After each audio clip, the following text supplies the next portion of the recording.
Good morning, good morning, good morning. Good morning, Sekou. It's kind of dark, huh? No, No? no, Okay. no. It looks good. You did really well with the lights. All right. I Well, see you. thanks. All right, folks. So welcome to Fiance Files.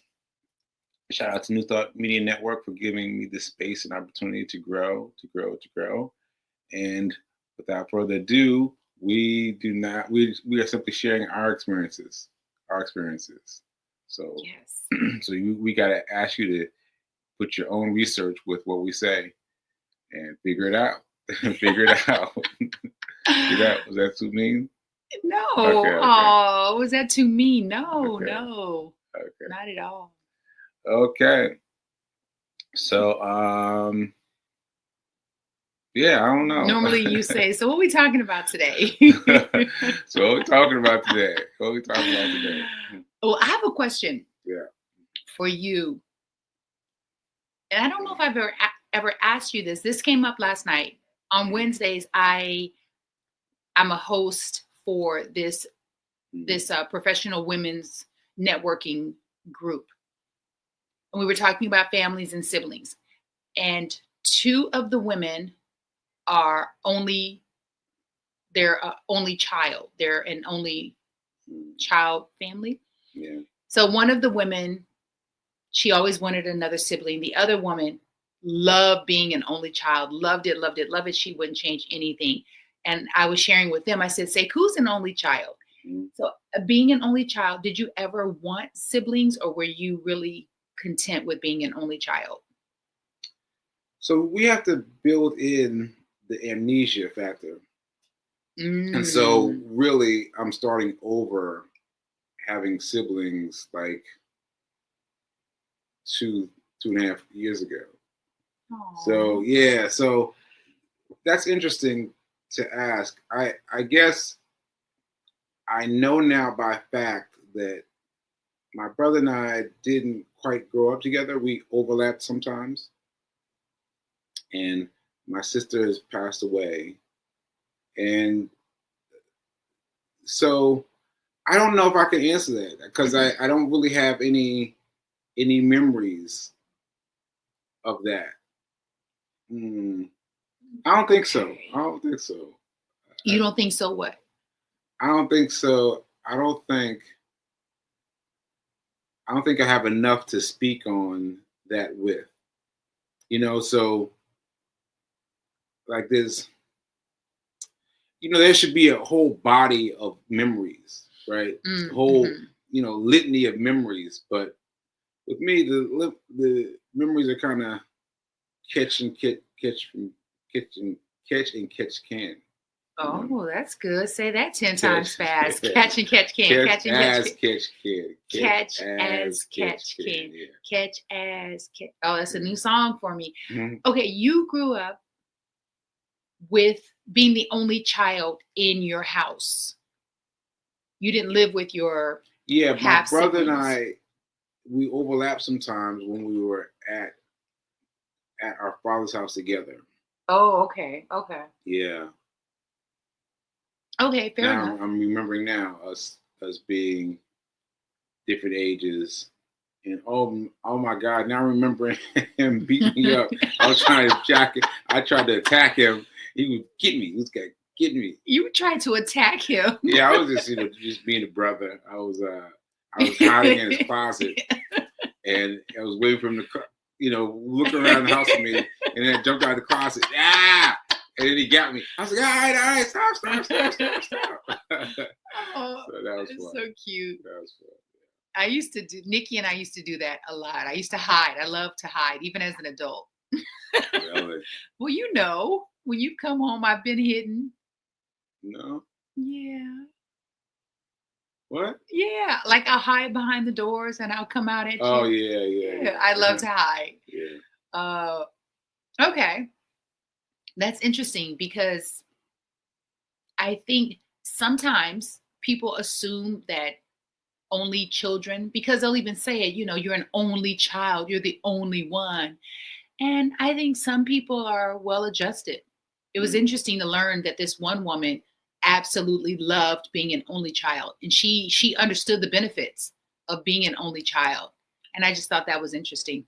Well, now, I mean, having been, 2.5 years into this, now I'm thinking it would have been great to have a twin who could have walked me through it. Could have been like, hey man, I'm right here, I'm with you. Someone who didn't go through what I went through, but was right there in it with me, and who could have explained things to me and everything. I could have appreciated that. But even as I say that, Mom was a G. Mom is a G. Mom is a G, right? And she didn't let anybody tell me what I had, that I had a stroke. And I'm sure my twin would have told me, but listen, man, you had a stroke. He would have messed it up. He'd have messed it up. So I give shout out to Mom. Yeah. Yeah, shout out to Moms. Wow. Yeah. Good stuff. Okay, so what else are we talking about? Well, I mean, something incredible is happening. Do you feel okay when something? Do you get a feeling inside that precedes the thing that you have wanted and it's come to fruition, happen to you? Like, do you get a feeling? Do you get a sign? Is there a warning? Am I making sense? I don't know if you're making sense to me. I don't understand what you're asking me. But it sounded good, though. It sounded good. So I think I want to say all of my life, but that's probably not true. Oh, wow. Since I've been aware of it, every time something amazing is on the horizon, I know it because I can feel it. I'm like, and so then I say to myself, then you got to give yourself some ease and grace when you don't feel it, when you're going through it and you're like, oh man, every door I'm beating on is not opening, or it's not opening wide enough. And so I said around December, I said, Sekou, 2025 is going to be our year. Yep. You said that. I've been saying that. And the feeling hadn't caught up with it until maybe the first week of January. And for me, it starts like right now, I can feel it. I can feel it. I can hear it in my voice, but I can feel it right here. It's tingling on this side of my head, and right here, and underneath my chin. Like it's all pulsating. Wow. And it has been for weeks pulsating. Wow. I'm on the subway and I'm pulsating, and I'm like, okay, don't smile too much because they told you don't be out here in these New York City streets making eye contact and smiling.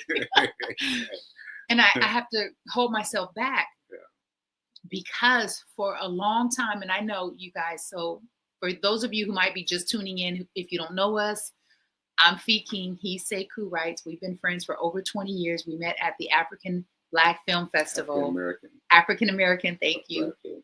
Film Festival. ABFF in the house. Sekou Writes has suffered 2 strokes, and so his memory is different today than it was before. He is now 2.5 years old. He's about to have a 3-year-old birthday party. We're going to have a big party. For real. For years, I have envisioned Sekou and I working together. For years. I sent him a text about it, and he doesn't remember getting it. And he never responded to the text, so I just kind of let it go because I was feeling some sort of way, like, ooh, maybe you went too far. I submitted our shows. We both have shows. I have a one-woman show. It's a play. Sekou has a Cora poem play that was a one-man show. He decided to turn it into a multi-cast show. A whole thing. Well, my director at Fisk turned it into this whole thing. I just let it go with it. And shout out to Persephone. I love her name. Persephone. I love that name. Miss P. Oh my gosh. What's her? Felder Pinterest. That's a name. Yeah, I know. Woo! And you know, trying to get into it, like my stroke and trying to get her name was hard. Persephone Felder Pinterest. Woo! It's a hard name. It's a beautiful, powerful name. It's such an artistic. You have to be an artist to have that to embody that name. Yeah, for sure. She did amazing things with his play. Yeah. His play is also autobiographical. Mm-hmm. I submitted the plays. So Sekouw and I have been talking about this. And again, sometimes he doesn't remember, but we have been talking about what if we mounted our shows and one night my show opened, the next night or the next week your show opened. It was an overlap. And we have been putting it out there, submitted the plays. We received notice Monday that both of our shows got accepted into the New York Theater Festival competition. I love a good competition. And the reason why is because it really awakens my creativity. And the stakes are high because you get to win money in this one. And so whoever wins, we both win. It's going to be a win-win for us. Yeah. And being able to perform our, bless you, Nelson. Nelson said, that's right. That's right. It's going to be a win-win.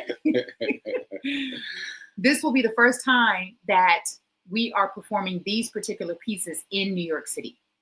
Sekouw's performed his has been mounted in Nashville, but not in New York City.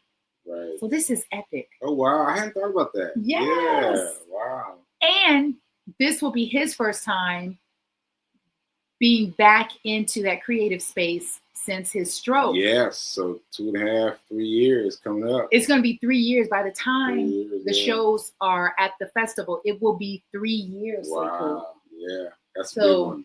That's a big one. We have so much to celebrate with you all, and we hope that you all will celebrate with us. And I just want to share a little bit with you about the New York Theater Festival, because I am like, ooh, the New York Theater Festival.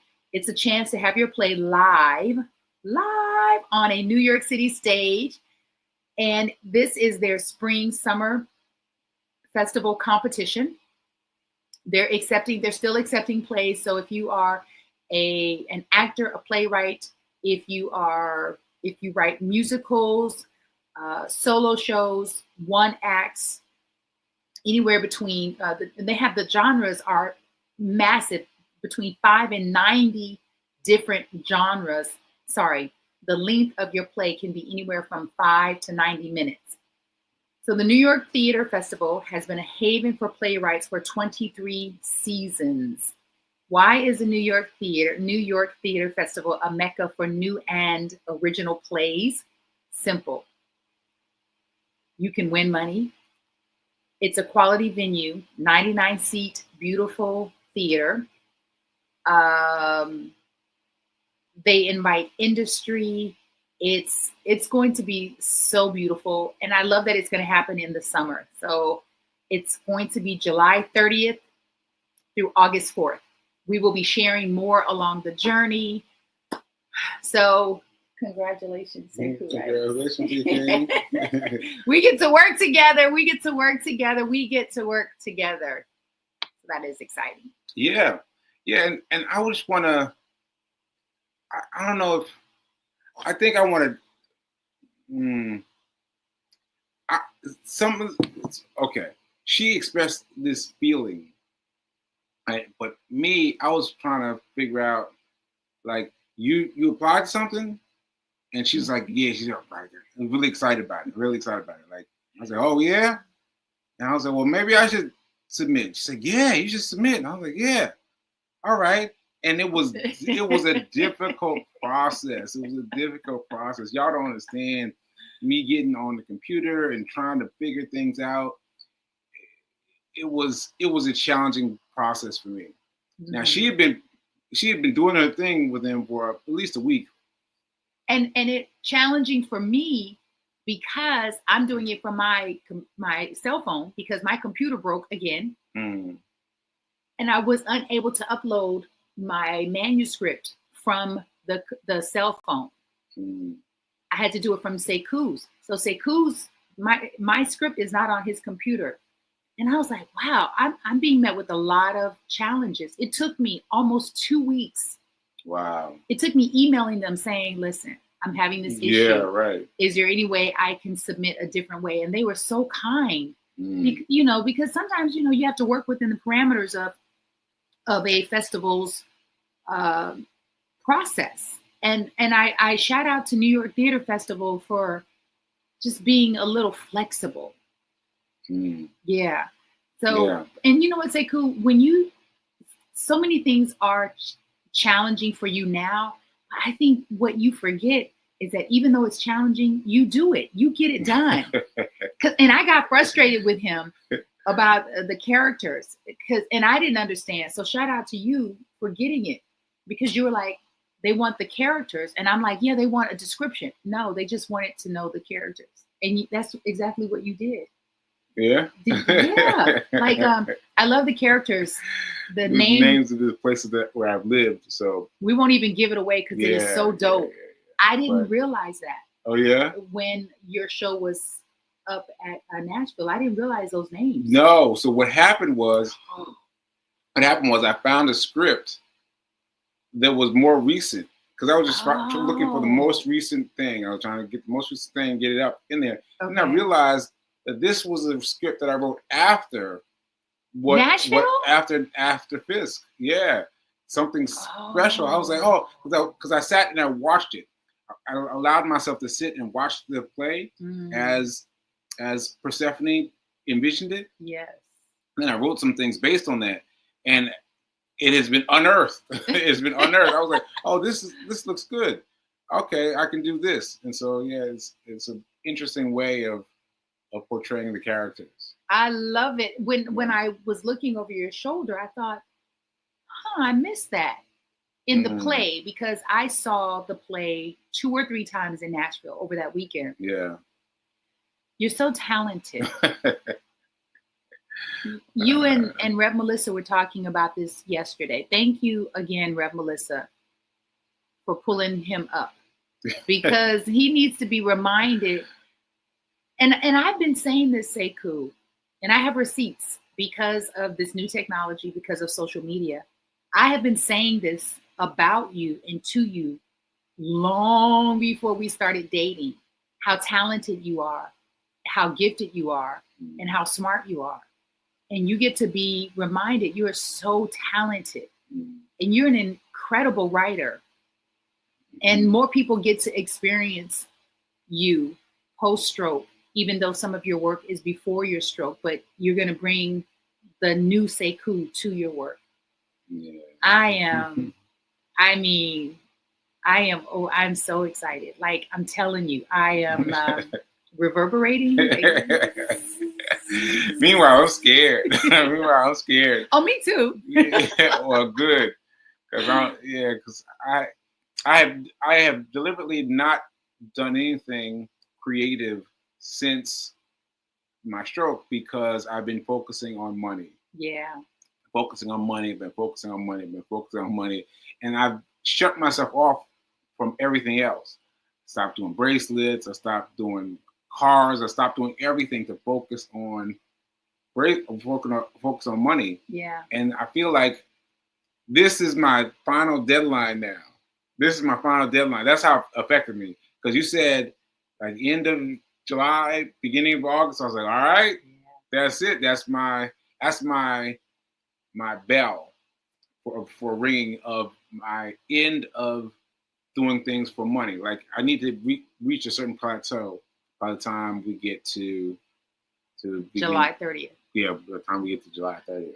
Well, cool. That's why I didn't tell you about the play, because you made it perfectly clear to me. No, Fee, I'm not gonna do the creative. So I didn't want to push it. I was just like, you know what? He said several times that he's focusing on money. I respect that. I support it. I also believe that you're an artist. Yeah. You're an artist, and your artistry will only support you building wealth. Mm-hmm. And I know for me, I feel very blocked and cut off and disconnected when I'm not creating art. Yeah. And I've been in denial about it for like 7 years. Oh, wow. You know, I'll dibble dabble and I'm like lit up and I'm on fire and I'm excited and I'm just like, and then I'll go back to the illusion of safety, the illusion of, what do you call it? Constant. That's not the word, but where there's a lack of security. But that's, you know, the word I'm looking for. It'll come to me or not. You're like, you know, I'm 2.5, girl. Yeah, right. Some of those words. Oh, come on. You are like the wordsmith. You know, what's funny how those words slip in. Those words slip in every once in a while. Those big words that you use. I'm going to tell this story. I don't know if I told this story before, but this funny story. My mom tells this story all the time. That when they were all gathered around my hospital bed, I was trying to say something, and they were looking at me like, I don't know what he's trying to say. And then I said, you know, it's just so hard for me to articulate myself. And they were like, all right, and they started laughing. And I was like, what's funny? And they were like, because you use that word articulate, you're going to be all right. So I appreciate that. Let me tell you, Sekou, they, and I don't remember who they were. I want to say it was Pastor Joelle Darby. She and I were in communication, and she told me that you were using big words. Oh, yeah. Yeah. And that gave me, I was just like, oh, he's fine. Oh, wow. Like if he's using the fact that you were speaking, right. And then, and you know, she and I laughed about it. I remember that. She didn't tell me that story, but she said that you were using big words. And I was like, yes. And so shout out to Pastor Joelle Darby, because I didn't find out until recently, talking to my mom, that the pastor can get past everybody. In the hospital? Yeah, the pastor can get all the way past the people waiting to see me. I mean, so the pastor can go in there with the doctors. And so she was in there helping. So shout out to you. Shout out to you for being there and helping me before I could even remember you helping me, you know, because I didn't understand that was happening at all. Thank you, Pastor Joelle Darby. I appreciate you. Yeah, that's good to know. Yeah. The things that we get to learn. Yeah, there's so many things. I get to learn because everyone, it's like, it's a part of everyone's memories from way back when, right? 2.5 years old, right? So yeah, I'm a bit beyond where they had these memories, right? But now I need those memories because I passed those time periods without generating any memories.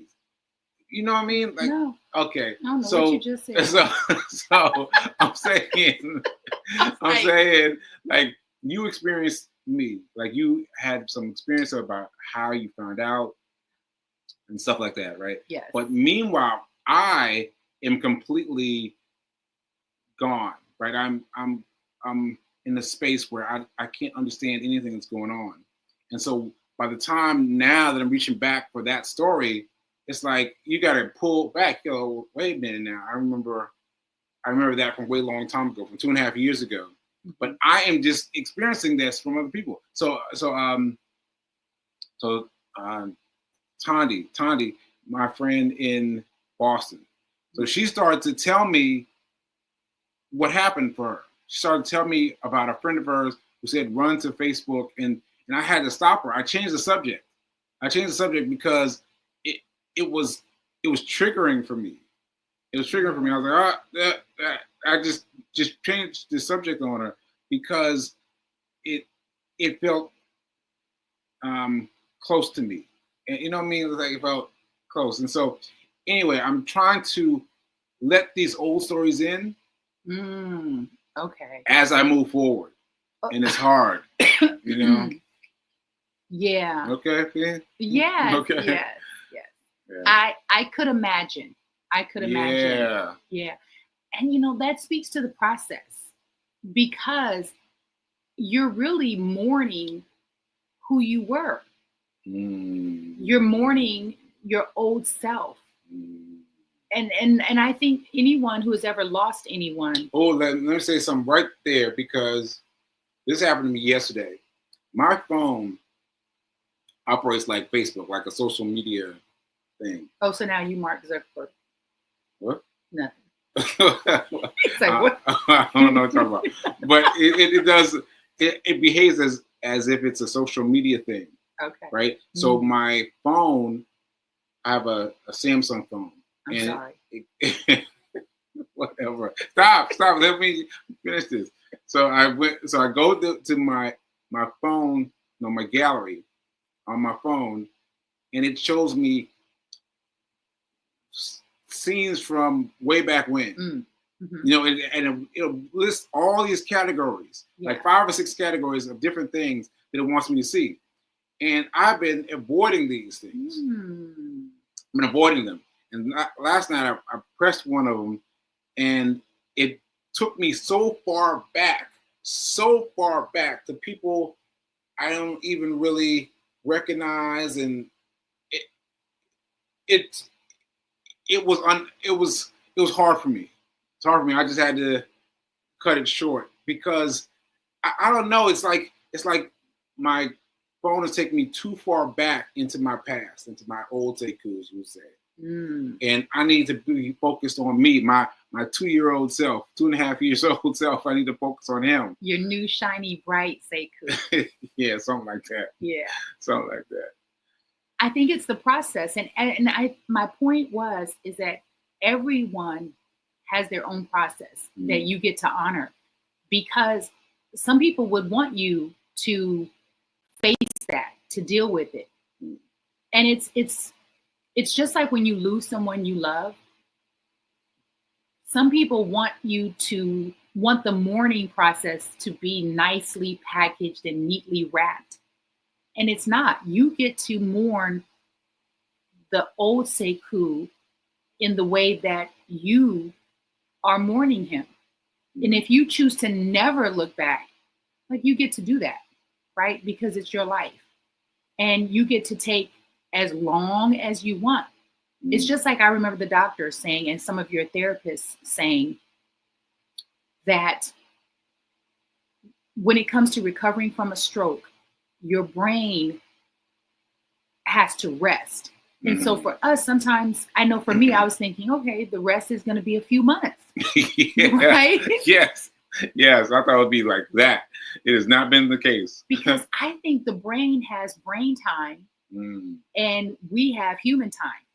And as we've been conditioned in this new norm, rest is like 30 seconds, I'm rest and I'm healed. No, it could be 800 days of rest, which in the grand scheme of things is a really short amount of time. Right. It's us that puts this overarching meaning of time to things.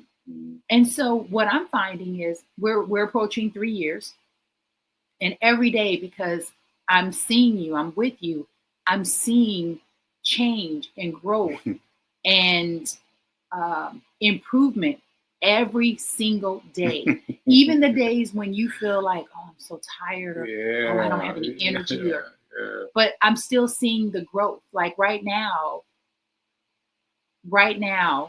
as I'm looking at you, your mouth is different than it was 6 months ago. That's interesting. Yeah. That's interesting. Yeah. Meanwhile, I'm stuck. Actually, now that I think about it. Do you see it? Now that I think about it, my mouth has been less slanted, because my mouth was slanted this way because my teeth in here were what's the word? Impacted? Swollen. Was it due to the root canal or no? No. But your jaw? My jaw, my right hand side of my body has been off, and it's still off. And so my right hand side of my teeth were hard to reconcile. Like I felt like I was talking out of this side of my mouth a lot, and honestly, I didn't hear myself when I spoke. Yeah. I didn't know what voice I heard, but I didn't like speaking because the voice that I heard was not the voice that I'm used to hearing, and that was very, very jarring for me. And I had to talk past that, and that was very, very upsetting for me. So now at least I can hear myself sound the way I used to sound. Yes. And that's been helpful. Oh, are we out of time? Oh yeah, shoot, we way past time. Sorry. We way past time. Yeah, we got into it. All right, folks. Remember that now is better than perfect, and we'll see you next week. Later.